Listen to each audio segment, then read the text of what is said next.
ბრიტანეთში თუ გადაწყვეტ ბაკალავრიატზე სწავლას, ამისათვის უნდა გაითვალისწინოთ შემდეგი.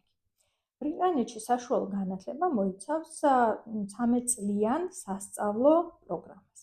საქართველოში და ძალიან ბევრ სხვა ქვეყანაშიც ეს არის 12 წლიანი საშუალო პროგრამა. ამიტომაც ბრიტანეთში ბაკალავრიატზე სწავლისთვის თქვენ აუცილებლად დაგჭირდებათ მოსამზადებელი კურსის გავლა, ანუ საერთაშორისო მოსამზადებელი წინა საუნივერსიტეტო კურსის გავლა, რომელიც მოიცავს 1 წელს. ამას ქვია International Foundation Year. ან თქვენ მოგიწევთ A-level-ის კურსის გავლა, რომელიც მოიცავს 2 წელიწადს. სასწავლო პროგრამა არის ერთ შემთხვევაში 1 წელი, მეორე შემთხვევაში 2 წელი.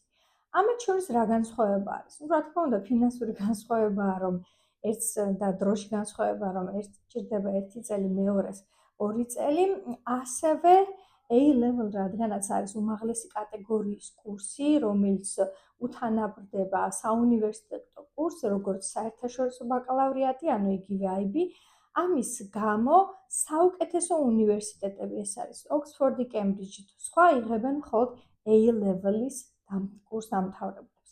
ამიტომაც გაითვალისწინეთ ეს ყველაფერი, დანარჩენი უნივერსიტეტები, რა თქმა უნდა, Foundation Year ჩვეულებრივად მიიღებენ, მაგრამ გააჩნია სად და რაზე გინდათ სწავლა. გააზიარეთ ვიდეო.